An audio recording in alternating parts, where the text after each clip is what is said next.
One, two, one, two.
Recording in progress.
Good evening, good evening, everybody. I am so glad you're here. This is DFG, the man with the golden voice, the lady's choice, and of course, smooth as a Rolls Royce. I'm coming to you live from the 571 where I'm having fun and I'm getting things done. Hopefully, you're having a great evening on this Tuesday evening. Today was a bittersweet day. Um, Looking at things, we buried our aunt, Mrs. Johnny Mae Shaw, today. She lived to the ripe old age of 83. She would have been 84 this year in Brooklyn, New York. And I had an adventure today trying to get there. My flight was canceled, so I had to wait. Flew instead of JFK, I flew to LaGuardia. Had to take the Q52 bus, and I had to watch the funeral on Zoom. Now I'm back in the 571 with a swollen toe, and I have everywhere to go. Today we're gonna continue what we had last week with our conversation on the Shannon Sharpe situation. And before we start, I want to shout out everybody who's on. First of all, I want to holla at my co-host, the girl with the most, my also co-host, my favorite girl, the Chocolate Pearl. What's up, Chocolate Pearl? Holla at your boy. Hey, everybody, it's Chocolate Pearl calling you from Duval. Letting everybody know I understand what you went through when our nephew passed last year. I went through the same thing and wound up watching him on Streamline in the cab trying to get to the funeral. So I understand your situation and frustration. Just want to give everybody a good heads up or some good news. I became permanent on my temporary job, and now I am official. Yes, signed up for insurance and everything. So I'm happy that I got a permanent job at this time. I'm doing what I love, accounting, and just living my life. Got a beautiful scenery on my way to work every day, on my way home every day, so I'm not stressed out and just watching God's creation on the way home. Yeah, but That's what's up. Everybody give Chocolate Pearl a hand, and as she's 1,000 grand, let's do that. Also with us is my sister on the gangster lean. She's out there in Binghamton, and her name is Bean. I know she's coming home from work because her camera's off. What's going on, Bean? Oh, nope, I'm actually in my bed. I got off early today. Hello, hello, hello. I was yeah, hi all. I am up and active and ready to talk. I forgot what's the topic this week, but I'm here listening and I will participate if I have anything to say. And congratulations, sister. Love you.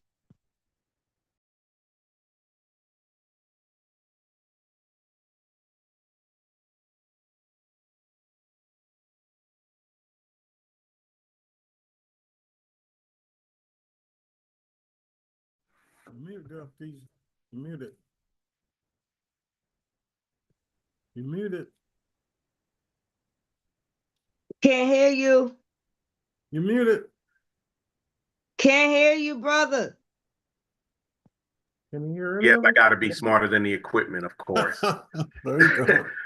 Today, I want to holler at my main man, DJ Dabs, originally from the 256, the 256, now that in 206, now down in Duval, and the betrothed to the Chocolate Pearl. I also want to shout out to Dream, the DC Wonder, teaching out there in Montgomery County. I want to holler at Kim, Miss Kim. She's down here in lovely the 22191 Woodbridge, VA, doing everything every day. I want to holler out at Miss Sum Sum, our resident our resident thespian. And no, thespian is not meaning you like women. That means you just act. And also on YouTube live, I want to say hey to Miss Nikki down there in the ATL. She's holding it down well. and she's all regular, and usually Big Al's on, but he'll probably come on a little later as we go on. Now, then, let's get on with the show. Last week we talked about that Shannon Sharpe situation. We talked about a whole bunch of things that was going on in that world. One of those things was we talked about age gap dating. Um, we also talked about was 19 age and the double standard where 19-year-old females are girls, 19-year-old males are men. And we also talked about she was clear coded. So with that, we talked about that. Did that make a difference? One of the things I want to talk about is especially melanated men in positions with a lot of money and somewhat notoriety and power. Now, I'm going to take the time to talk about this. We look at people with money and we look at them as leaders. I hate to say that, but that's just how it is. And to be the example setters. Charles Barkley said back in the 1990s that he was not a role model. And for the most part, he was right. He was living his life and doing his thing. But since he was seen by people and he was in a position of influence, that made him one, whether he wanted to be or not. So I'm saying that yes, we do have everybody does have a part in what's going on with role model. And that's everybody. All of us on this show, we all influence somebody in the neighborhood or somebody around us or the people we're around. If we're not, we're being influenced by somebody. People in the tail of like Anthony Edwards in the NBA, Shannon Sharpe media, um, Tyreek Hill, football player, and others, and some stars. What happens is their lives are a lot different from people who are in normal life, who you meet in everyday life. They get benefits, perks, goodies, and giveaways that aren't available to the average person or even the above average person. They get in the clubs, um, women and some men. Don't forget that women and some men they get to see us. They get people throw themselves at them, their time, their places, their money. So they get a sort of warped sense of how society works. A lot of those guys don't develop what I would call proper social skills. Even if they were in the church, they didn't develop proper social skills, or they don't get how people treat them differently because they've always been treated the way they were treated. So what happened with the Shannon Sharpe thing was that he thought this young lady liked him for him, and he was kind of not paying attention to what was going on around him. Um, to some certain extent, Sean Combs, who's currently sitting in the Bing, he's also that because he thought he had money, he was protected, but he didn't have that complexion for the protection, if you know what I mean. Um, Even though I'm not mentioning race does have a play in it. So I want to start off with Dabs being a fellow gentleman and knowing some people that had influence and some fame. What do you think about Shannon Sharpe and was he do you think he was socially adept to what was going on, even though Monique and Cat Williams told him what was going on and he still did what he did? Go ahead, Dabs. All right, yeah, yeah. I think if he knew what was going on, he knew what was going on, and he didn't care. So, I mean, he's pretty, like Tawana said last week, he's pretty forward and straightforward, and that's the kind of person he is. I'm not a fan of his, but I think he knew what he was doing, and he won't,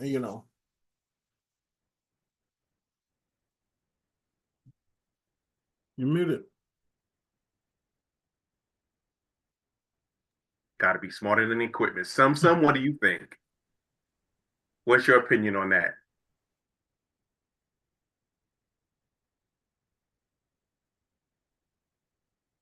She's Some? not able to answer right now. Okay, okay. Put down the weed and I'm playing. I know you don't do that stuff.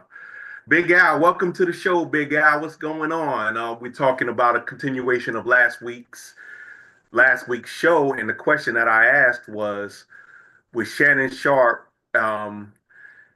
with him being powerful and having money and influence, do you think that he was socially unaware of what was going on with that situation he's been in? Go ahead, Big Al.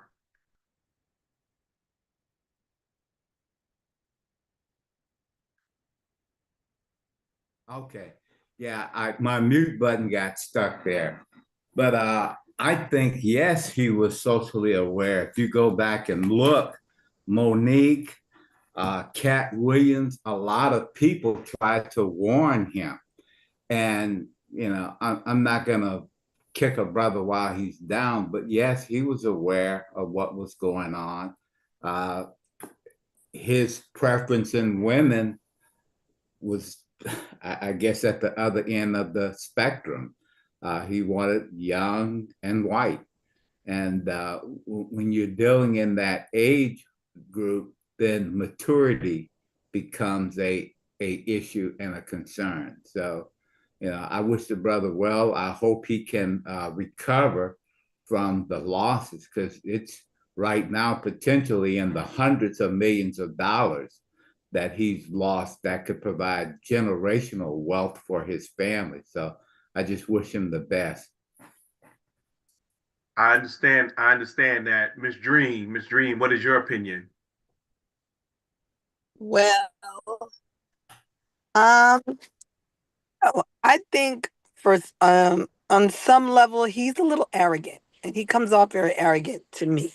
So what I find and what I feel is that sometimes when you're that way, you don't even realize the level of messiness and irresponsibility that you're diving into. So on some level, not that I feel sorry for him, but I think he's probably, taken back and caught off guard. But it's of his own making, and his own arrogance is a part of that. So hopefully this can be a learning experience for not only him. I'm waiting for him to do the show on his own self. So I'm looking for the podcast where he has some people on to break him down and figure out what were you thinking and wrestle with this, because I think men wrestle with dealing with their own manhood and He issues wasn't of thinking. That's what do you think he was thinking? He wasn't thinking. I think but that's I the mean, on issue. some level, even if you're not thinking, how do you reflect on it and how do you move forward from here? And what do you tell the young men coming up behind you that witness this fall from grace?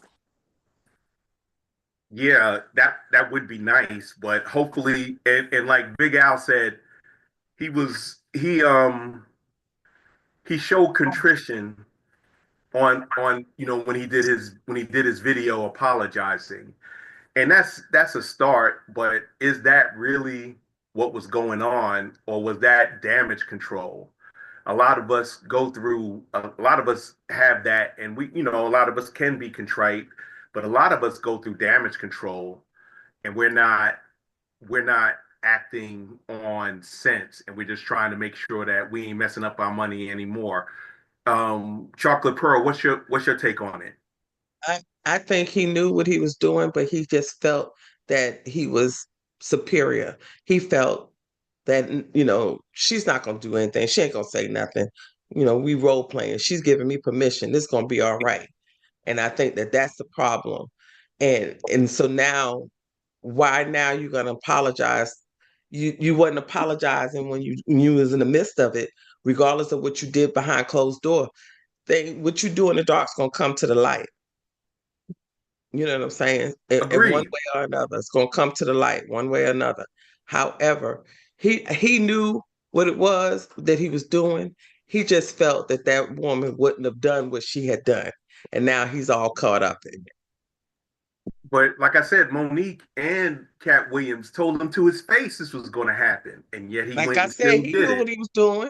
He just felt So that that woman wasn't gonna say nothing. Even yeah, though they no, told him, he still was in the belief that that lady was not gonna do anything. Nothing was gonna happen. She's too young. She's probably too young and dumb to do anything because I got money type situation. right, They right, don't realize a woman scorn. That's the worst thing you can ever deal with is a woman and That her scorn. woman being wasn't and scoring. That woman was not scoring. That woman was after the bag from the beginning. You don't go Right, out. You don't go out with no 19-year-old white, black, Chinese. I don't give. I don't right. give a good mugga what color you are. If you 19 and you out with a 67-year-old, you're out for the money because Blue Chew is only doing so much. You are, but I'm saying she still was somewhat scorned. She thought that the money train was going to keep going. She got Well, then scorned, she's but guess done. what? So what she originally went after, she wind up doing something else. She got detoured. And then once she realized, oh, wait a minute, this is a detour. Let me turn right back around. That's when she decided to say, okay, I'm going to start collecting my money. You going to go and be with these other women and take what you going to give me to give it to them? I'm gonna show you how it is. That's exactly what she did. I don't care how old she is. I ain't never say nothing about her color other than the fact that that's what he probably felt. But it don't make no difference. A woman scorned is not someone that you want to deal with. oh, I agree because most women react on their emotions and not their not Exactly. logic. And the fact Exactly. was that she saw him as a bag, and this is my opinion. I don't know all the facts, but she saw him as a bag, and as soon as he probably started pulling back, she got what it she Yeah. got upset, got the lawyer and filed that suit. Now he's backtracking and he's probably thinking about what he's done and like, Mhm. yo, she really trying to get me. Where and people were, this was Monday morning quarterback, but people were like, he should have had to sign an NDA. He should have been more for protecting himself. But and that's why saying that yeah, he probably knew, but he thought his celebrity would be a protection that she wouldn't try to mess up his bag.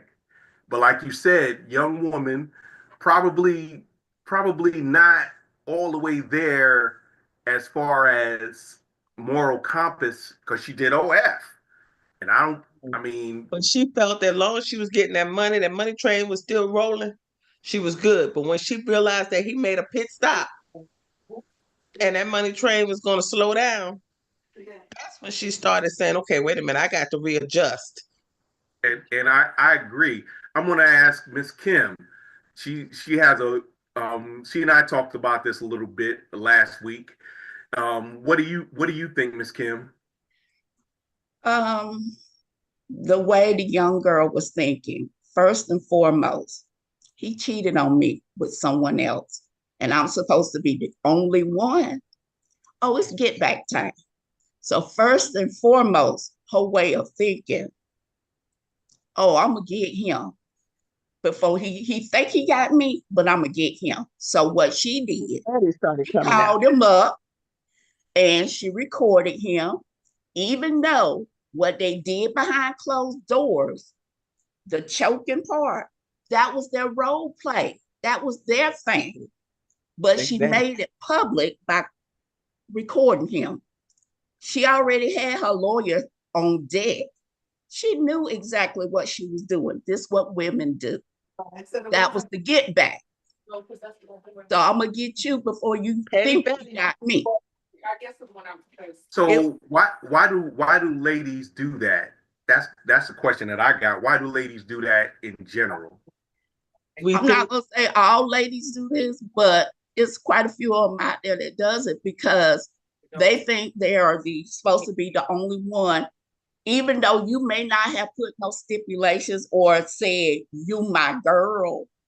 She in her mind, she thought she was the only one and she was his because we got this going on. I'm doing what you like for me to do with you behind closed doors. So I'm doing all this freaky deaky stuff. So she thought, oh, I could do it. Just like women could buy me and spend money. I'm giving you what you want. So I know you're gonna stay with me. I ain't got to make no commitment. You're gonna stay with me because I'm doing everything you want. I don't care how much you try to buy a man. If he ain't with you, he ain't with you. Keep it moving. That's the thing about it, Kim. You are absolutely right on this situation. However, we tend to feel that we can change a man. We can't change a man. A man gotta want to change himself. He gotta want to change on himself. He gotta want it. He gotta want it. And but if he don't want it, he ain't gonna do it. That's what us women think. We do whatever he wants us to do. You know, fall for the okie doke. I'm a live out you this know, fantasy. Right. If he's not gonna change, he's not gonna change. No one can change a man's mind but that man. Amen.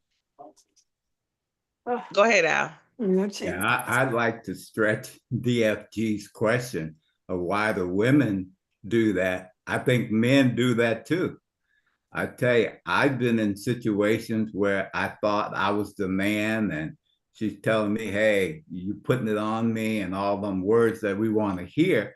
Then I find out that you're deceiving me. I want to get back too. So I know of a lot of examples where men got back at women. Keeping that front door open. Huh? I just locked it when I came in. Oh, okay. Oh, yeah, she was talking to somebody else. But I think it goes both ways. I don't think it's gender unique that women get back when they feel that they've been scorned. I think men do it as well. So it goes both ways.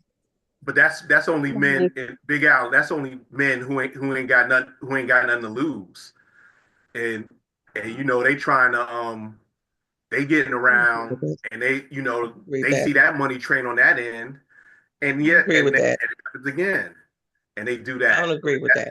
I call them. I don't agree with that. Hey, dog, donkey. I don't agree with that. And the reason why I say I don't agree with what you just said is the fact that it's not that they don't have nothing to lose. Sometimes there are some men who actually think with their hearts. You know, even though a lot of it's not well known in a sense, but they do think with their hearts. So we just hide it. Exactly. They just hide it. You know, they keep it under that manhood, but they get their feelings hurt just as much as women do.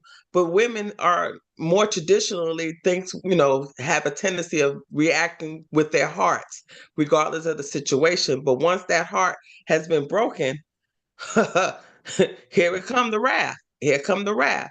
But you're right, Al. There are some men that happened to. I know a few guys that has happened to, but they tend to, like DJ Dab said, tend to hide it and not show it on their sleeve like women do.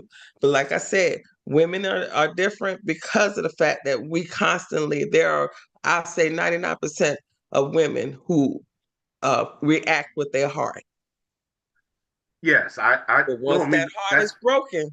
We agree on that, Pearl. I'm just saying that the dudes that don't hide that stuff, they want the bag too. We like Big Al said, guys be wanting the bag too. And if they have nothing to lose, it's like that 19-year-old young lady had nothing to lose. She was acting emotional. Okay, I apologize. And she just said 2 tears in a bucket. I'm going to do what I'm going to do. That was a meal ticket. Where they may. That was her come up. Shannon Sharpe was her come up. Yeah, and so it was a bunch of factors, but what I'm saying is that he in a position of power, because it was a power imbalance, power dynamics, he did not protect himself. And I will say this, y'all agree or disagree, that's why I say he needs to hold this L, because if Cat Williams and Monique didn't warn him and she did that, then they would say, yeah, I should have warned him. But They told him. I'm sure his brother Sterling then told him. I'm sure They that told him. Ocho Cinco told him to watch his back because, yeah, they might not have known the intimate details of what was going on, but they know the game. This is a game, and he done forgot the rules, or he thought he was above the rules. And I He hate to thought he see was that Donnie this Two situation Dogs. happen to him. He But thought he was Donnie Two Dogs. He could do what he want to, make his own rules. oh yeah, Donnie Two Dolls. That's yeah, that's his mafia name. And he was with he hung out with Jeffrey Toucher and the Diddler at that time, but that's another story. Miss Nicole, welcome to the show. Thank you for coming on. What is your opinion about Shannon Sharpe, and was he not careful with what he did, and was the girl in the wrong for doing what she did? No.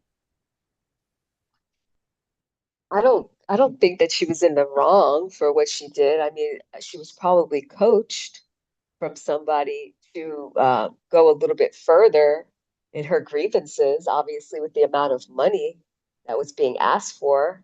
Um, I really just think it's a very sad state of affairs that we live in today, and people's sexual appetites are starting to be exposed. And I think that we're beginning to see people in the true nature of who they really are. And I'm sure that she probably wasn't the first young lady that he was involved with. I think the more of an appetite that you have, the more reckless you become. The more reckless you become, the more you say, well, what can I get away with now? Well, what can I make this young person do? And I think it just got too far. And that's I mean, that's at the end, exactly what probably happened with Diddy. they have these very hearty appetites, and people were fulfilling them. But then they want more and more and more, and then they get greedier and greedier and greedier. He has some type of an addiction. I'm sorry. You have to have some type of underlying addiction or trauma or something that puts you in a position that you want to dominate a young person in that manner. There's underlying issues. And I, And I I I agree with that. And as the farther, and here's my opinion about that. The higher you go up, the more money you get, the harder it is to stay grounded. And you lose yourself because those things you might have thought to do but knew better. As you get more money, like you said, they push their boundaries. So in a while you're in the middle of the ocean wondering where you at and trying to figure out how did you get there, where as people started saying yes and no became a little harder for people to say to you. You thought you were still on course, but in reality, you were adrift in the sea of indecision, degradation, and decadence. So I agree with you that, and like what Chocolate Pearl and Miss Kim was saying earlier, yeah, he was just out there. Like I said, I'm not gonna say the man's a bad man because in that case what you do as an adult is what you do, and you grow and you become a different person. But the thing is though is that you have to have some grounding, and then if you're still grounded, you understand what's going on, and you're going to be that person that says, hey, this may where will it take me? Do I want my people to understand the stuff that I may be into and may like, and do I want everybody else to know? And that's how you have to carry yourselves. And no, none of us are as famous as he was or others, but even at our level, we have things we may like to do. We may we think about it, but then the cost is too much for us to go forward with that. And when you got something to lose, you're going to try to keep it as best you can. All right. I just saw that I had missed a call from you. I was thinking about you, and I was telling Nakia I hadn't. Big Al's hot. Big Al's mic is hot, but that's all right though. Um, Miss Dream, what do you think?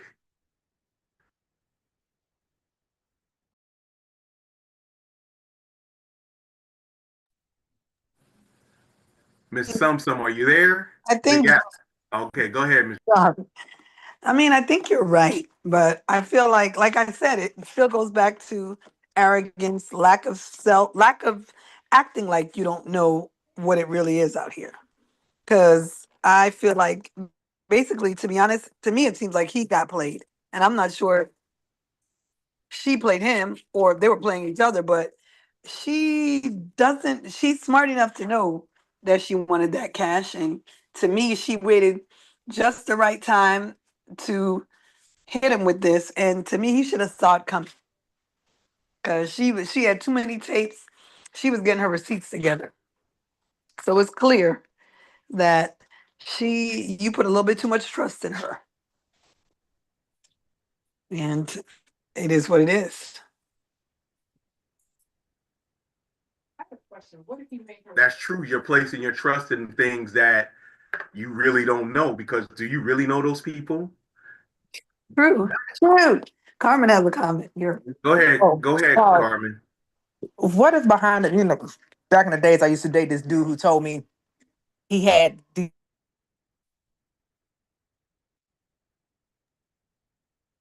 Carmen, you you still couldn't there? be at his house when the sun came up, so they had all these. Yeah, I'm here. Can you, Andrew? We lost you for a second. Can y'all hear me? We hear Oh, you now. Turn off. okay. Start over. What if there was an agreement already on the table before all of this started and it just went left? Because I know back in the day, yeah, I was wild or Breach whatever. of contract. It's a Right. breach of contract. And if that happened, it would have been ironclad that there wouldn't have been nothing to go to court. And because right there, she couldn't sue, period, if there was an agreement. But that's only if it's in writing. If That's it's not just a necessarily verbal true. agreement, Verbal agreement, that doesn't hold up in court. that's what I'm saying. So they could have Verbal had that agreements don't verbal really hold up agreement in court and unless y'all both agree that that's what you said. Now, she can, for her case, she could say, yeah, No, I didn't say that. And he'll say, yes, I did. So that's why verbal agreement. Now, if they are both agreed that that's what they said, then yeah, then that's held up in court. But other than that, but DJ Dab said that that's not necessarily true of what I stated about the contracts, the breach of contract. And I guess there are some clauses where there's a workaround those contracts, but a contract is a contract. You're supposed to follow it unless someone breaches it.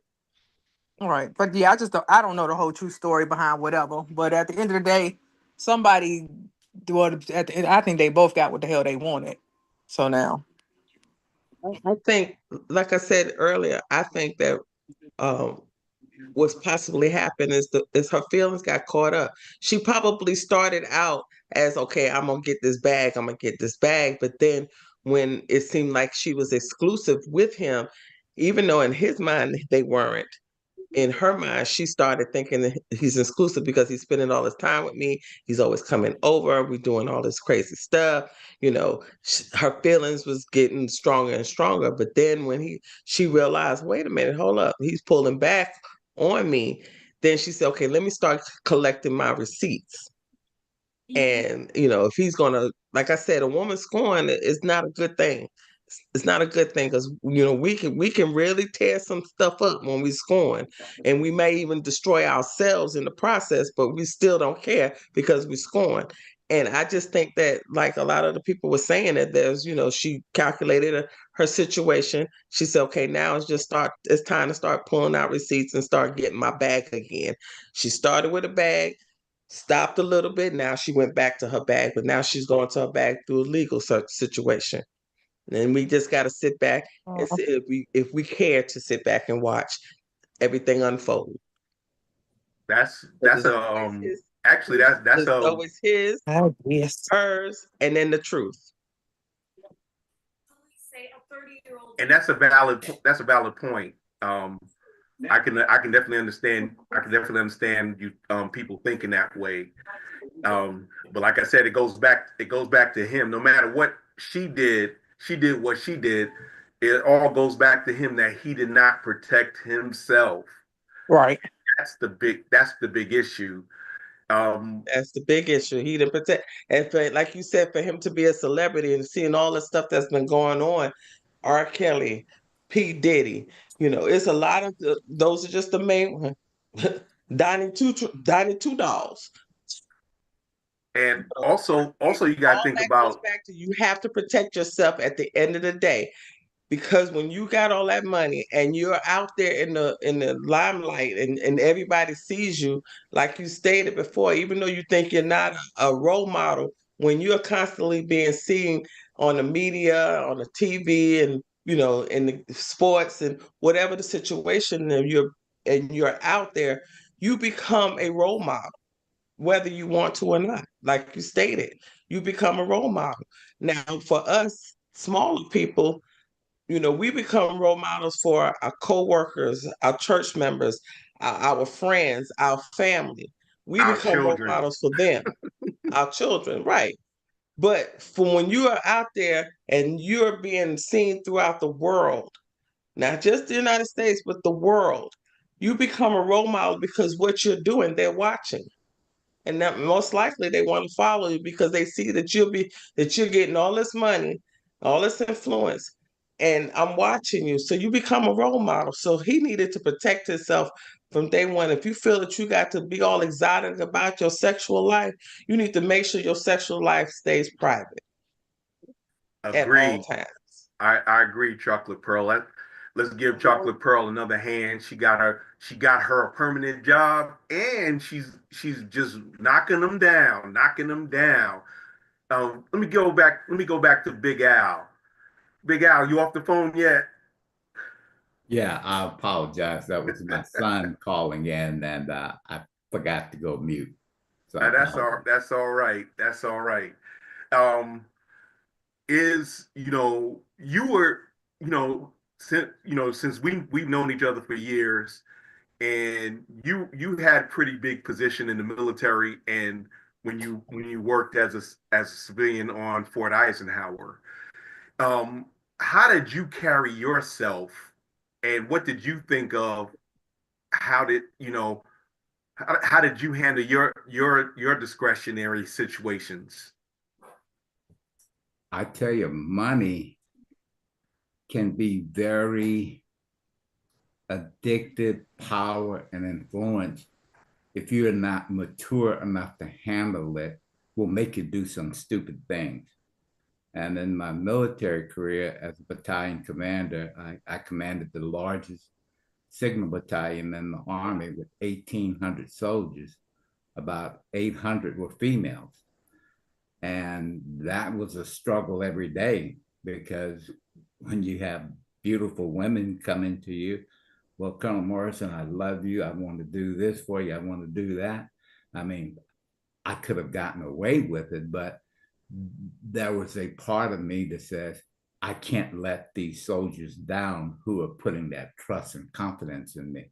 I have a number of Black officers that I'm mentoring, and it was a real struggle to be able to stay on that straight and narrow, especially when you have all these things coming at you and gifts. I mean, you name it, things were coming. Same thing as a civilian at Eisenhower, it's the same thing.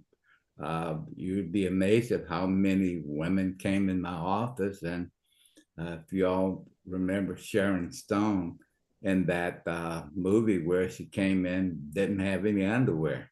I mean, there were people who came in my office, no underwear, looking for jobs. So it was a real struggle to maintain integrity and to try to stay on that straight and narrow when there's something in your head. Say, well, go ahead and get it, Big Al. You can get away with it because of your position, because of this. So it's really, really hard. And if you don't have a solid spiritual and moral compass to guide you, you could very easily fall into that trap. I can do whatever I'm big and bad enough to do, and you'll do some stupid things that'll come back and haunt you. It always does. Your former senior service college classmate, General Petraeus, got hemmed up. You know the crazy part, Big Al. But When he was the ISAF commander, right, I was there. I was there, and the things they said, I personally couldn't believe it because I used to have to brief him every day. And you know how a four-star general's calendar is managed down to the minute. And I was trying to figure out he must have done something between 2 and 2:05 a.m. when his stuff was managed to the minute. So, I it was hard for me to believe, but where there's a will, there's a way. And like you said, um, you have to fight that every day. Every day you have to make that choice. And every day you have to look at what's there and risk assessment. And, being in the military, we did risk assessments every day.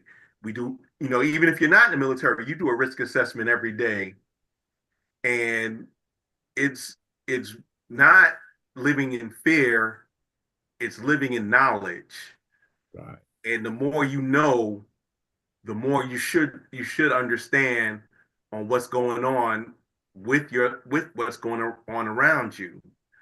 Now, DJ Dabs, I want to ask you: have you ever had that situation where somebody kind of pulled a Sharon Stone and Basic Instinct on you while you were in a position of authority or Oh, influence?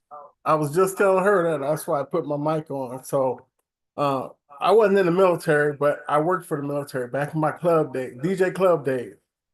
So, yeah, I mean, it was pretty like that. There was many situations, but at the time, well, I got married a couple years out of high school, so I was already married. I was DJing lots of different places. Then I started working at the military clubs. And yeah, I don't know. Wasn't I didn't think I was that big of an influence, but DJ at the club and girls want to hop in the booth and all kinds of stuff going on. Oh, I'll meet you. I'll wait for you at your car. I know you won't. It's like all kinds of stuff going on. And then at the club, when the ship pulled out, all the ladies was out. Yeah, that's what happened when I was stationed at Fort Bliss. Soon as the Third Armored Cavalry Regiment pulled out, when they were stationed Yep. there back in the early When mid the clubs '90s, got packed, the clubs got packed. You see, packed, the women's fingers with the tan right? line, and they and when their husbands or and wives, Right. Yep. Oh yeah, it was. when they were deployed, the other spouse would be in there shaking their thing and acting like they were single. Right. Um, I was always, and this is just me, I was always scared of losing stuff because where I came from, I had somewhat irrational fear about going back. I Mm. did not want to go back to Queensbridge projects in New York City because there was a lot of great people came out of there, a lot of great things came out of there, but I didn't want to go back and be seen as the dude that had it all and failed Oh yeah. because, because of my personal failings. So I didn't have a fear of success. I had a fear of going back. So that drove me forward. Now that propelled me to places that I would have never gone on my own, but it also was the wrong way of thinking because I didn't enjoy the trip. I didn't enjoy moving forward. It was just another layer and step away from where I was. But as I got Right. older, I realized that even if I did lose stuff, I wouldn't be back there. And even if I went Right. back, I'm not the same person I was when I left. But it took me almost 40 years to realize that, my fear of failing was almost consumed me to where I was going to wind up failing Mhm. because I was so scared not to fail, if that makes sense. Yeah. And I've seen stuff like, when not just my DJing, but when I worked back, back in Seattle with Mix-a-Lot and them, and the stuff I would see go on, just kind of like the Shannon Sharpe thing, the stuff I would avoid, of course. But they get hooked up in that stuff, and the next thing some girls crying this, crying that, and I seen them brothers get in trouble back home, and I wasn't down for none of that. And make no mistake, DJ Dabs. A lot of times that stuff did happen. That stuff did Yeah, happen. But I seen it in action. there were cases where it may have been made up, but the person who the charge was made against was so had a poor reputation, so they weren't going to be believed. Right, exactly. So when you're in those situations, it's always good to have good character. So when somebody does say, you get the benefit of the doubt. But like I said, a lot of stuff did happen, and even though the person might have been in the clear, they didn't get the benefit of the doubt because of their character. Go ahead, Right. Big Al. Yeah.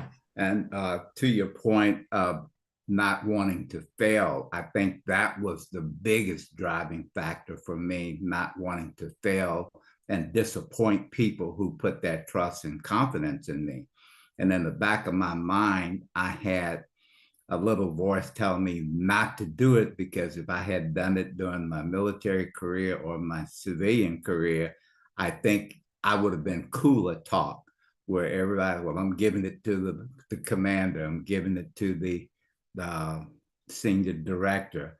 And I just had a fear, and I didn't have a complete trust and confidence that if I had crossed that line, I think I would have been setting myself up like Shannon. I agree with that. And another thing is that most of us, especially black men, most of us when we're succeeding, we're one of the first people succeeding. So there's an added burden. If my father wasn't in the military, my paternal grandfather served in World War II. My maternal great grandfather served in World War One. So yes, there were, I had military in the family, but as I grew up and became an officer, there was a lot of people looking at me. So I had to be straight. Now I'm going to turn this question around to the ladies. I'm going to start with Miss Kim. Were you ever in a situation where you thought that your feminine wiles would work on on a person older or in a higher position than you?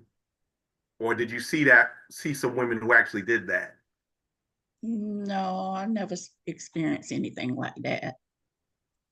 Mm-mm. Did you see it happening in a work environment or in a church Mm, environment? church, yes. With the pastor, yeah, with women wearing the extra short skirts, and having crushes on the pastor. I've seen that back home in church. But as That's far as the workplace, no. okay. And how did that situation play out with the pastor?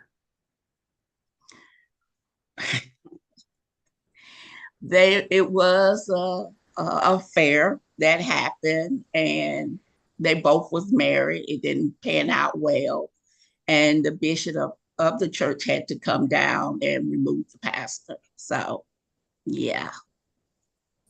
Yeah, and that's another situation. We can talk about a whole nother situation about people being moved and not removed. Yeah, he was moved to another area, but he was still in the pulpit, but just somewhere else.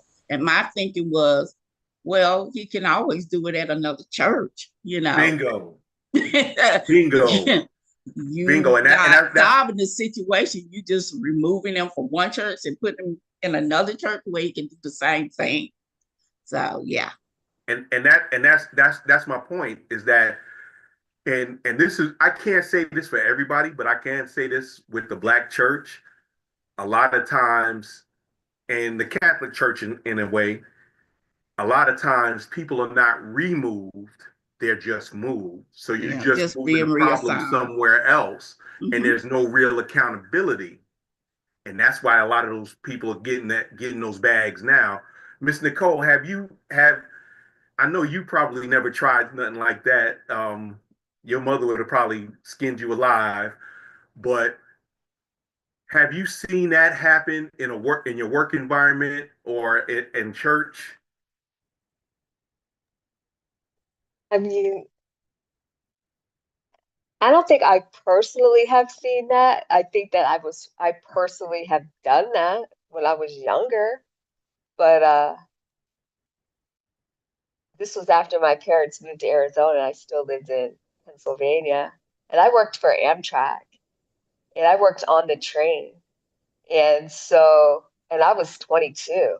So a lot of the people that worked on the train, they were older. And to me, when you're 22, somebody that's 40 is older, right?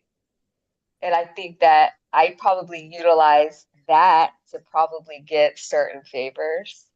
But I was young, and they knew I was young, obviously.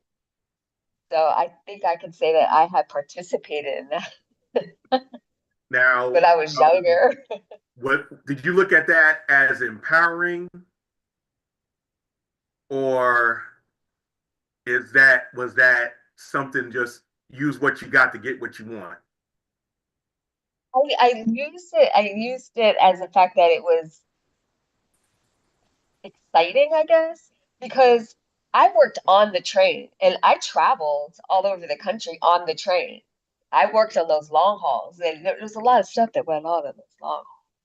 So, I mean, I think to me it was exciting that, oh my God, there's somebody that's older than me. They're paying attention to me. They're, um, maybe helping me in my job. Maybe I was getting away with certain things that probably I wouldn't have in other instances. So it just teaches you to have a little bit more manipulative behavior because you have somebody older than you that's looking out for you. Um, I probably had to look at it that way. Okay. But And yeah, what made you, when was your come to Jesus moment? probably simply because he was older and I'm generally not attracted to older men. So it wasn't something that was going to be long term. I think it was just the experience versus, okay, this is going to be somebody I'm going to be with long term. Because obviously he lived in another state because we traveled. So he obviously went home to somebody. He lived in like North Carolina or something like that. So I just looked at it more as the experience versus this is my man. We're going to be together forever, and I'm going to bring him home to my parents and all that kind of stuff. And But it's some people funny are different. because Big Al can vouch for this. A lot of that stuff happened on deployments. There would be it was an open secret that there'd be a young enlisted woman and a older non-commissioned officer, and she would get decent guard rotations. She would not have to do as many details, meaning work details. In the military, you gotta basically do everything by hand, and you would see them in places that probably they shouldn't have been in, or you see them coming out of places they shouldn't have been in. But if it wasn't addressed, a lot of that stuff kind of went under the radar. And then what would happen is a new young lady would come in, and that senior non-commissioned officer would turn their attention to them, And then it'd be like what Chocolate Pearl was saying, scoring women start, and that's when a lot of investigations and things of that nature start. Um, you agree, Big Al? Oh yeah. I mean, it was like the wild, wild west during the deployment in Kuwait for OEF and OIF. And, you know, it just seems like the morality uh, guides for people just went out of the window because you knew you were going to be deployed for a long period of time. And I think somebody earlier mentioned buddies.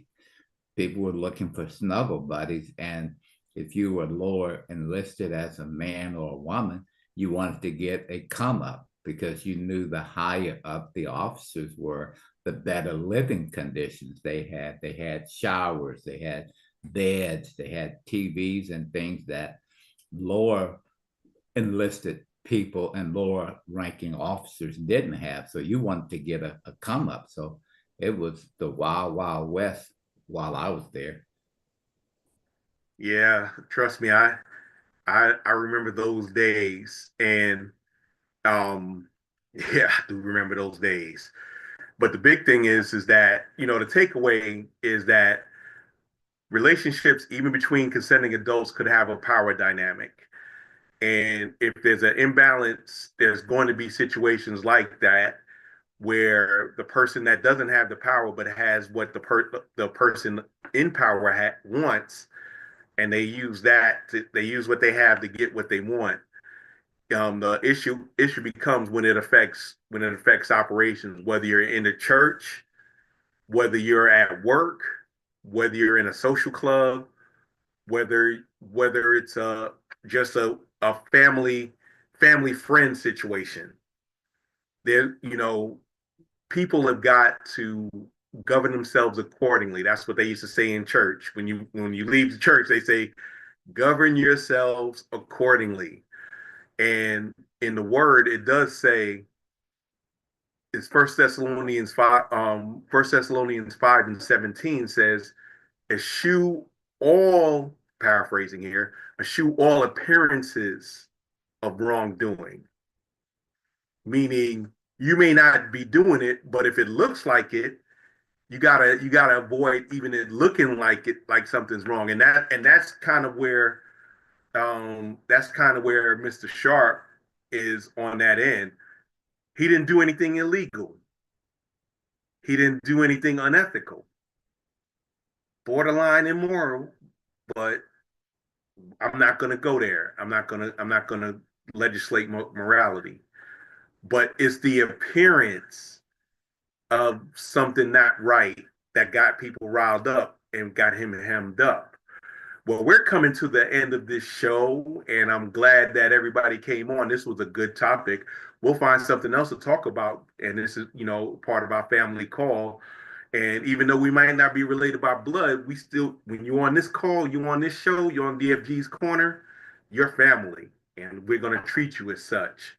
So before I go, I'm gonna ask Chocolate Pearl to say a thing or two. Go ahead, Chocolate Pearl. I want to thank everybody for joining us, and I don't know, cousin Nicole's hurt me, but hey, Nicole, and thank everybody for coming Hi. on, and I appreciate it. I appreciate the love. I appreciate the support. Don't forget to Beanie done dropped off. She must have fallen asleep. Don't forget to like, share, and subscribe. And that's what's up. And I want to thank everybody in TikTok land, and YouTube land, Facebook land, Instagram land, and wherever you're at. I ask that you like, share, and subscribe. Come back. Always be back at the show. We are always doing our thing, and you never know what we're gonna be talking about. So as I love to say, never make love by the garden gate. Though love is blind, the neighbors ain't. Y'all have a great Tuesday. And on Thursdays, we got Upscale Vibes Worldwide, where I'm a co-host with the fabulous Dr. Fabulous. If y'all want to come on there, we're having an open forum, and my topic for that is going to be how are finances affecting your relationships? So y'all be good. Thank y'all for coming on. Be good. Have a great week. Peace out. Bye.